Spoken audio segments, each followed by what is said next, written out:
Hello, everybody, and welcome back to the StarCityGames.com Philadelphia Open. I'm Chris Van Meter here with Andrew Boswell, and we're bringing you coverage of our top 4 semifinal match.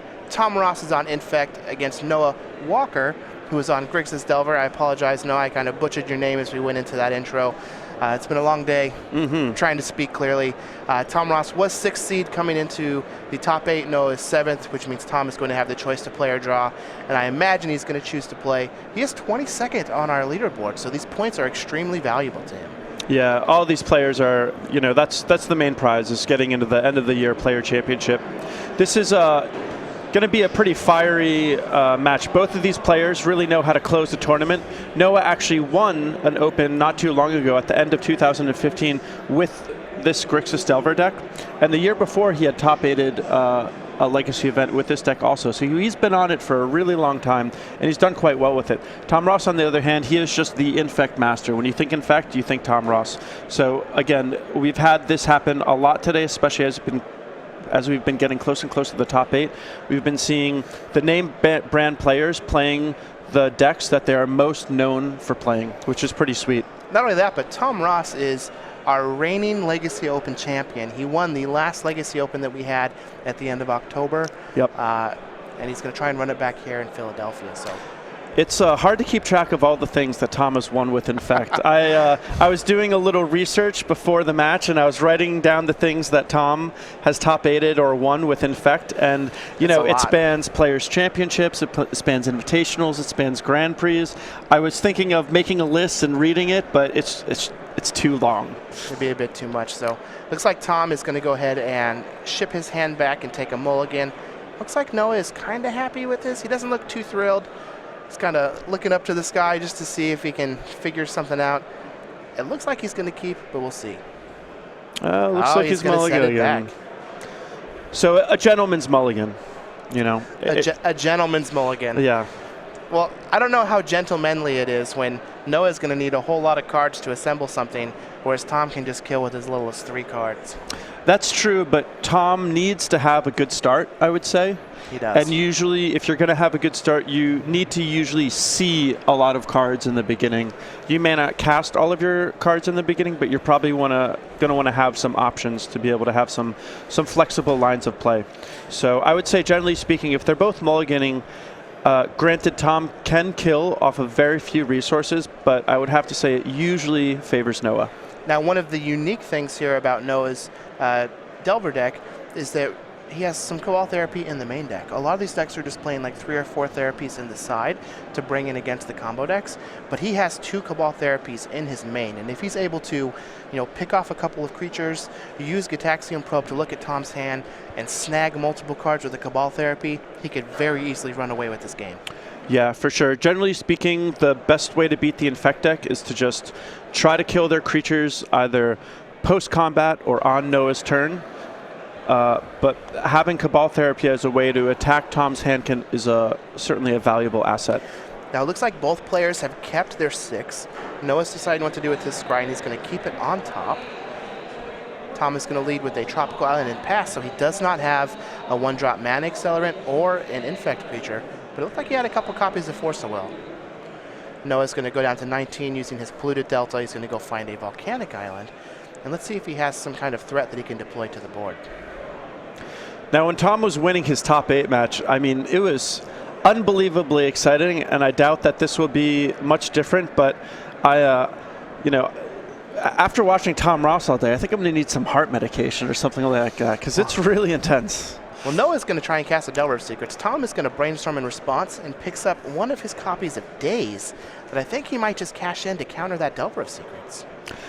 So a play pattern that I'm seeing Tom operate under that is pretty interesting is Tom seems to have a tendency to counter the first 1 or 2 threats that his opponent plays, and then after that try to ignore the threats and save all of his counter magic to protect his own threats. It may be as simple as wanting to establish a clock and make sure that you're winning on the race and only interact as much as you need to win that race. Well, it looks like he has a Blighted Agent, so I imagine he's going to keep that Daze either as a way to counter a spell or to use it to pitch to some Force of Wills.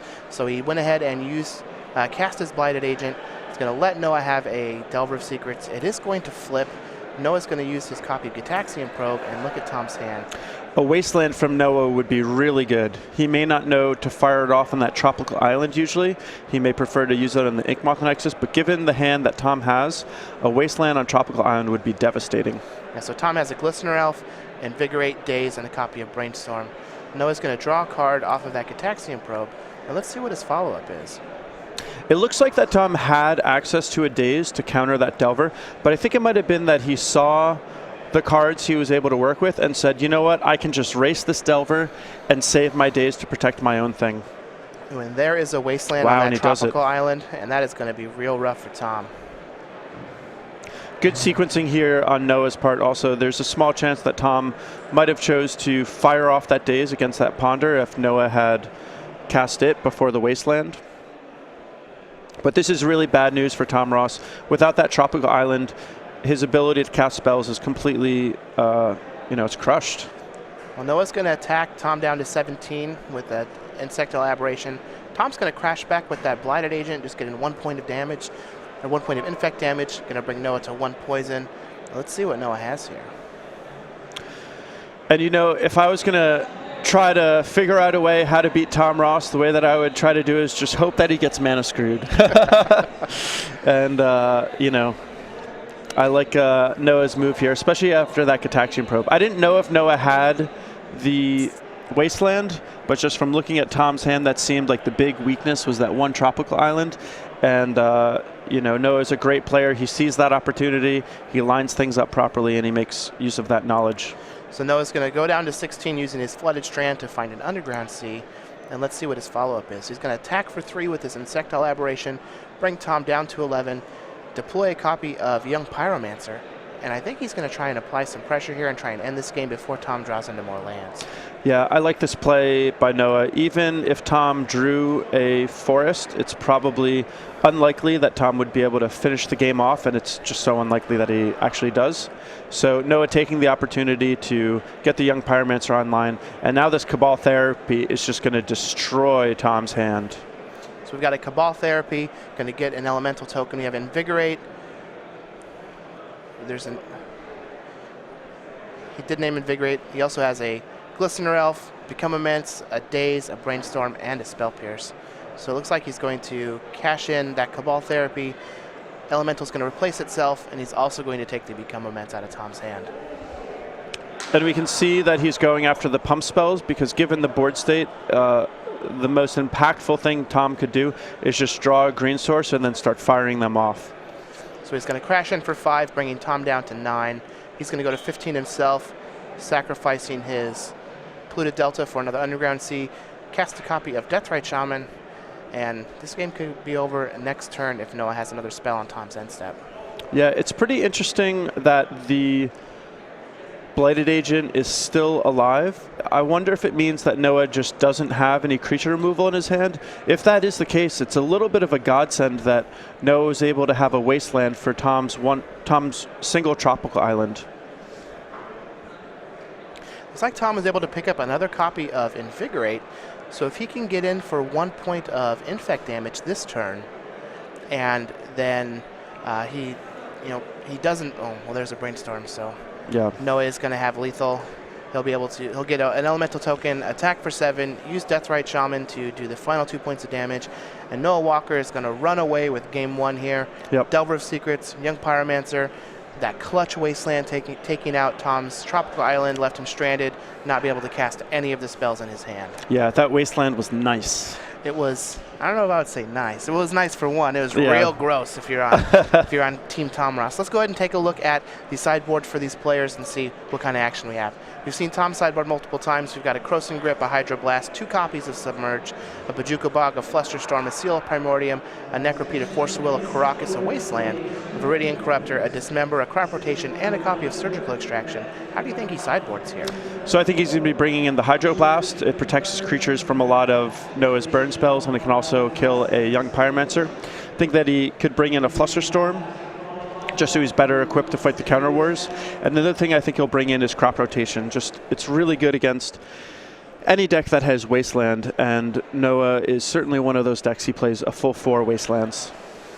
Now on Noah's side, we have 2 Painful Truths, 2 Surgical Extraction, 2 Pyroblast, an Engineered Explosives, a Pithy Needle, a Dismember, a Dark Blast, a Cabal Therapy, a Grim Lavamancer, an Ancient Grudge, and 2 copies of Baleful Strix.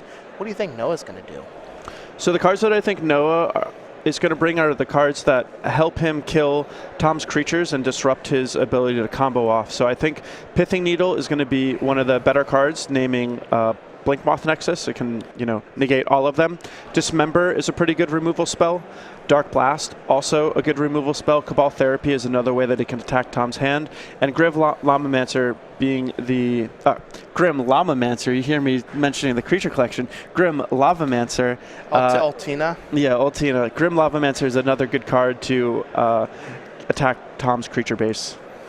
I can agree with that. And Baleful Strix, being a flying blocker, has some utility too, but it's a little expensive. I don't know if Noah thinks he has time for that card. Yeah, I guess that's right. Yeah. Now, speaking of Grim Lavamancer, we do a bunch of cool things with different creatures. I like the way you segued this. All right. So let's go ahead and talk about the SCG Game Night that you can get there in your local store. Every week in February, you can get this exclusive Magus of the Moo tokens in pins. Now, we're coming to the end of February, so you want to make sure that you talk to your store now to try and get it in before it switch over to, in March, we're going to have Grim Lavamancer. So if you want to get Tina, you can get those pins like we got here. Yeah, we got our pins. And those tokens.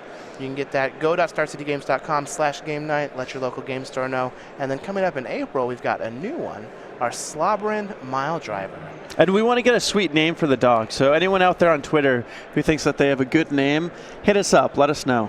Yeah, we heard a couple people tweeted at us, Franker Z. Yeah. For those of you who are inundated in Twitch chat, will know who that is. But again, Slobberin Mile Driver, real cute. Now, Slobberin dog driving dude named Miles. That's my guess.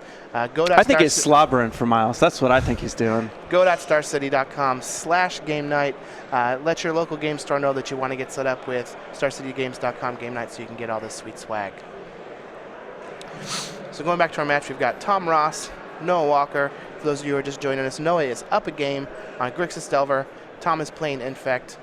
He is currently 22nd in our leaderboard.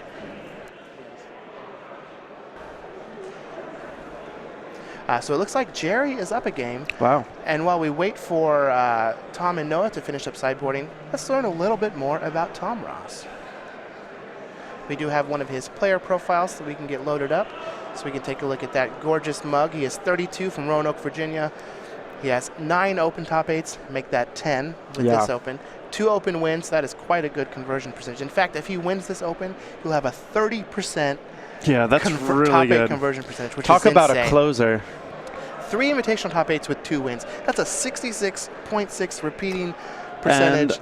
Closing, it's just nuts. Yeah, and I believe all of those invitationals he played Infect. I'm not 100% sure on that, but I'm pretty sure. Yeah. Now, he used to parkour, can still do backflips. Maybe we can get him to do a backflip if he wins this tournament. He's a Mortal Kombat X enthusiast specializing in Molina and a 5-time Louisiana State champion at Magic. This man is a closer. He likes coffee.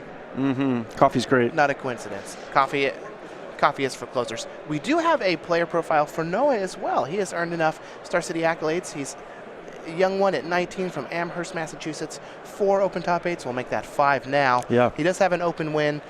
He is amazing at DDR Dance Dance Revolution. Maybe we'll have to ask him if he wants to come over and break some moves out for us. And his favorite color is blue. I don't know if he's talking about just in general or in Magic. I have seen him cast a lot of Brainstorms, so I'm willing to bet it's both. Yeah, I've run into him in Standard and Modern quite a few times, and he's always on some sort of blue-red tempo deck, whether it's Jeskai or Grixis Twin or any of those. But I do know that half of his open top 8s are actually with this Legacy deck, and the open win is with this Legacy deck too. So he is no stranger to doing well with this archetype. Well, if it ain't broke, don't fix it. Yeah.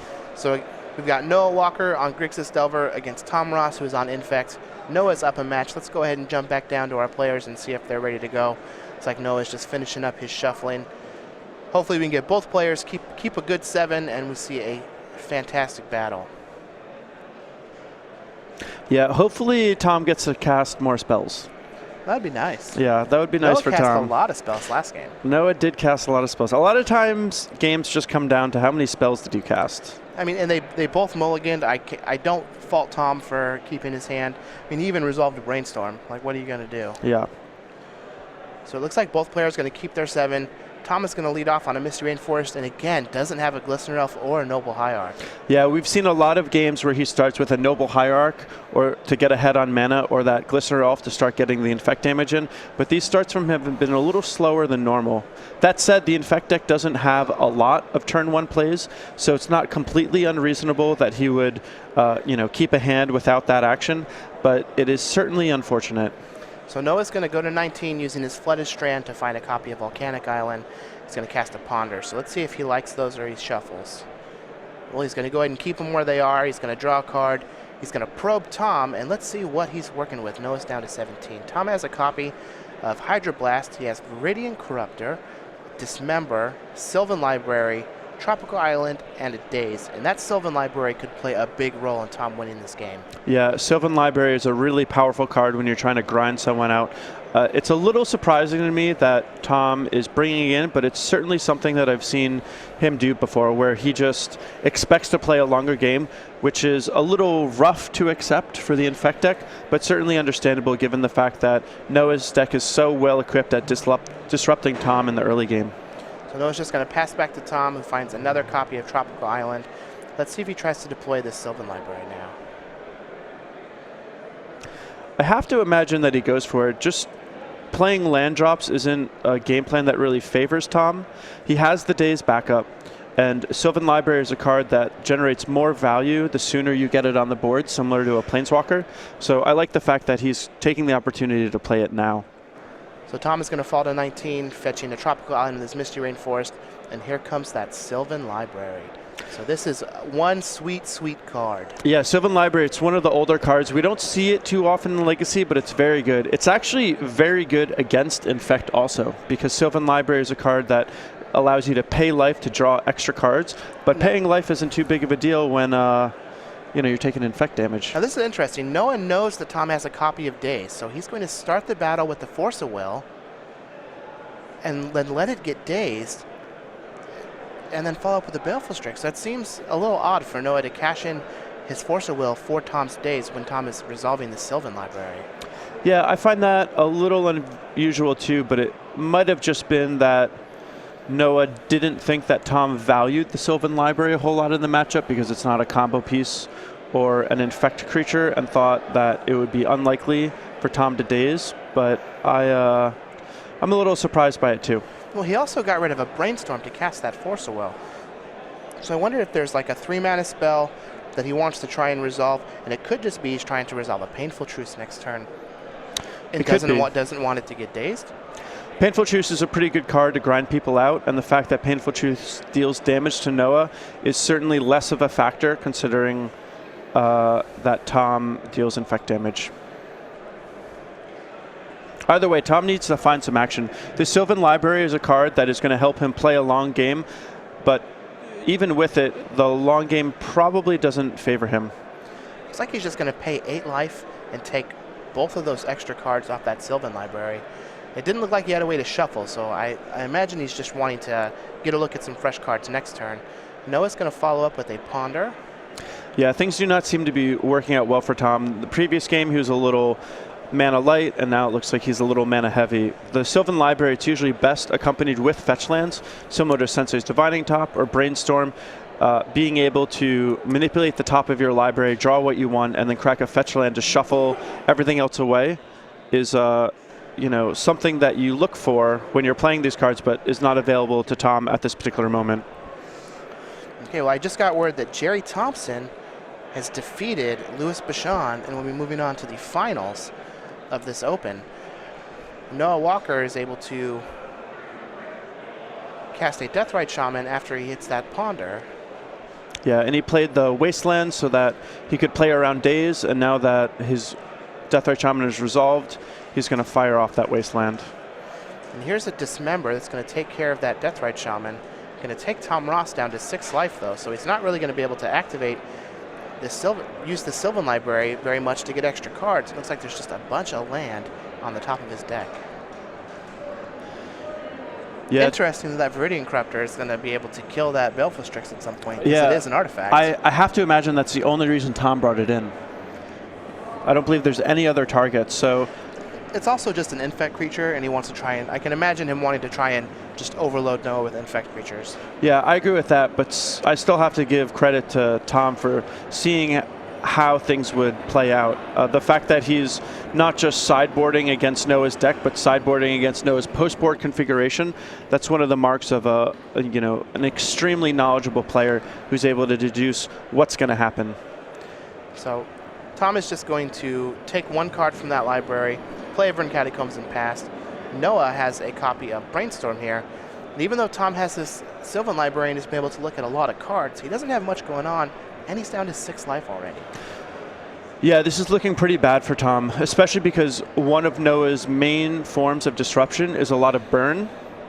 And we're getting to the point of the game where Noah can ignore Tom's creatures and just start firing burn spells at Tom's face. So Noah's going to resolve this Brainstorm, put 2 cards back on top of his library. Let's see what his follow-up is. There's a Baleful Strix coming in, bringing Tom down to 5. Here's a Polluted Delta. Going to crack it, going down to 15 for Noah Walker. Find another copy of Underground Sea. And I think I saw another Baleful Strix in Noah Walker's hand. The Baleful Strix are a little annoying for Tom to slug through. He has the Blighted Agent that can attack through them, but the Viridian Corruptors and the Inkmoth Nexuses are going to have a hard time with them. So Noah's Baleful Strix is going to resolve. He's going to draw a card. Tom is going to fall all the way down to 4 to sacrifice his Verdant Catacombs to shuffle his deck and get a clean look at some cards. I think he might be looking at a Dryad Arbor here. Yeah, Tom has some pretty powerful plays he can make, but he's not particularly well set up to make them at this moment. The Sylvan Library is going to help him sculpt his draws by quite a bit, and he has the potential to just win out of nowhere. So we may see Tom dip to a very low life total and still manage to eke out a win, but he's certainly running out of time. Currently he's on a 2-turn clock, and if Noah has any burn, that could be a 1-turn clock. Well, looks like he's been able to pick up a copy of Vines of Vastwood. He will be able to deploy this Viridian Shaman, but he's going to tap out, and if Noah has something like Daze to stop this, this could be bad news for Noah, or for Tom. Noah does not have a Daze. Tom's Corruptor does resolve, takes care of one of the Baleful Strix. Looks like Noah has a follow-up, Young Pyromancer, and then a Ponder, triggering, getting one of those beautiful, man, might I say beautiful CVM tokens. That is a very handsome token. And let's see what he decides to do with this Ponder. Looks like he's going to shuffle. Did not like those droids. He is not looking for them. Yeah. Still looking pretty bad for Tom. The good news is that there's not a burn spell. The bad news is that Young Pyromancer is probably going to make it so that Noah is going to be within good range of closing this game out very quickly. There's a Flooded Strand for Noah. He's going to go down to 14. We'll go find a copy of Volcanic Island. And let's see what he decides to cast here. Tom does have a Hydroblast in his hand, so that Pyromancer is not long for this world. However, Noah's going to drop down to 10, get another CVM token, take care of that Viridian Corruptor. He now currently has lethal on board if Tom does nothing. Tom, in fact, has to have 2 removal spells or 2 blockers here to stop himself from dying next turn. Yeah, fortunately he has the Dryad Arbor and the Hydroblast, so if absolutely nothing changes, Tom can potentially hold off the attack for another turn, but he's not really getting any traction in the game. So it looks like in those top 3, there's a Pendlehaven, a Glistener Elf, and an Inkmoth Nexus. All 3 of those are great cards, but they're not really going to do much for Tom right here. It's like he takes the Glistener Elf. And let's see how he decides to play this. There's the Hydroblast targeting Young Pyromancer. And Tom is basically just playing to the board. He can't really worry about Noah's draw steps a whole lot. He can't really worry about Noah's hand very much. He knows that if Noah had a burn spell, there's a chance he might have already fired it off. So if a burn spell comes off the top of Noah's library, Tom can't really control that and is probably dead to it no matter what. So Tom is just going to try to focus on controlling the board. Well, Tom is just going to deploy that Glistener Elf, pass the turn back with 2 mana available, one of which being a Dryad Arbor. Noah does have a Ponder. Let's see if he can find some way to close this game out this turn.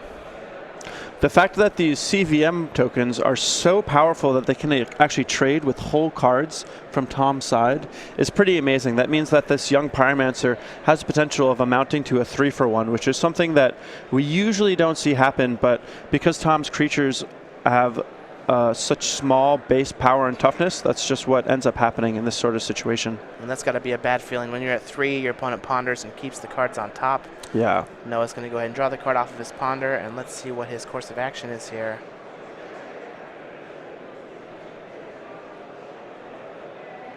We've got a Delver of Secrets. Still not a burn spell, so that's pretty nice for Tom. He's going to play a Polluted Delta, and does he just pass the turn? He's just going to pass the turn and not attack. Yeah, I would have liked to attack just because it would have forced some trades.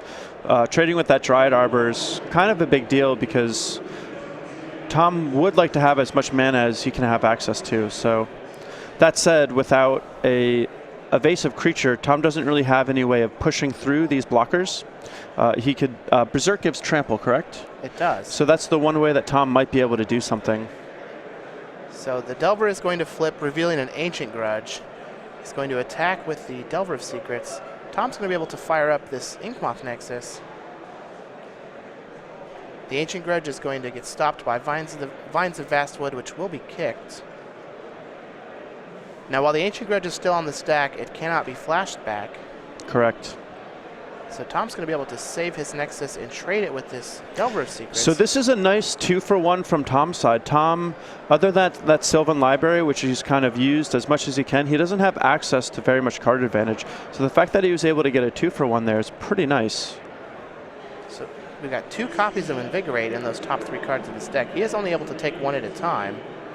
Yeah, with that fetch land, he knows that Noah can probably get one of the few tropical islands that are sitting in his deck and then flash back that Ancient Grudge. So Tom is still at a loss for profitable attacks, I believe. Maybe he'll, prove me wrong. So he does take 1 of those Invigorates. I really thought Tom was dead. So did I. I thought he was dead like 3 turns ago. I'm still real surprised at the no attack on that turn by Noah. Yeah, I mean, he's still dead to a top deck Lightning Bolt. We haven't seen any burn spells from Noah at all. So that's pretty phenomenal. But Tom he's fighting the good fight. This would be a phenomenal win if he was able to squeeze it out. I have to say that Noah's still firmly advantaged. Although, to be fair, when you're in Noah's seat, you feel like you're really far ahead. And like the only way you're going to lose this game is if you misstep and just let Tom kill you out of nowhere. So you kind of pump the brakes and slow down. But I'm under the impression that when I'm playing against Tom Ross, I want to try and end the game as fast as possible to not give him those opportunities to draw out of what pressure I'm applying. Yeah, again, one of the things that makes Magic so complicated is not only do you need to minimize risk, but you also have to maximize reward. And juggling those 2 factors can get very tricky. All right, so Tom is looking at the top 3 cards of his library with the Sylvan Library. Let's see what he decides to take here. So Pendelhaven, and Invigorate, and a Noble Hierarch. Those are all cards that would have been really nice for Tom to have a little earlier. It would have made him able to get some more profitable trades. He would also like to have some extra life just so he can draw them all off Sylvan Library, but that is not the case at this stage in the game.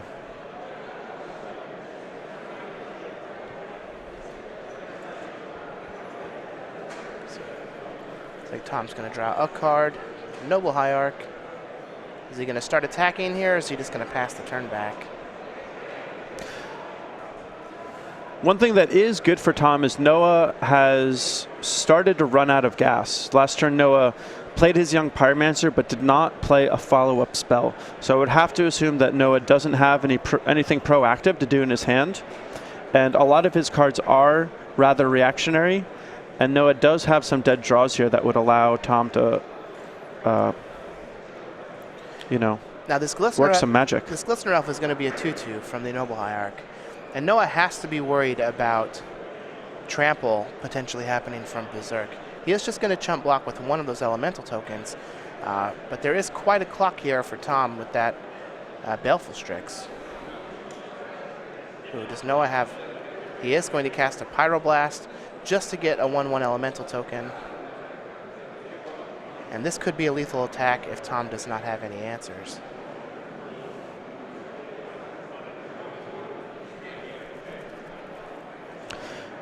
Pretty heads-up play by Noah with that Pyroblast. That is not a particularly common use of that card. It's interesting. It is interesting. Pyroblast is worded as such, so Yep. you can target any spell or permanent, and then an effect happens if it's blue. Red Elemental Blast can only target a blue spell or a blue permanent, so using Pyroblast over Red Elemental Blast when they're essentially the same card is what allows Noah to win there by generating the elemental token, as you can't cast Pyroblast, or you can't cast Red Elemental Blast unless you have a red target. Yeah, wording template that you do not see anymore. But, you know, one of the old things about Magic was that sometimes things were worded a little funny, and now it allows some unusual uses. But either way, we really got to hype up the fact that Noah won. I mean, this is his third Open Top 8 with this deck. He's poised to get his second win with it. You know, winning 2 out of your 3 Top 8s with the same deck is a pretty phenomenal win ratio.